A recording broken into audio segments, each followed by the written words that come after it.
محترم ناظرین، السلام علیکم۔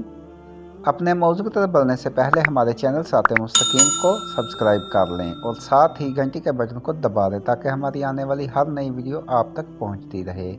آج کا ہمارا موضوع صحیح بخاری جلد نمبر 1 حدیث نمبر 69 ہے۔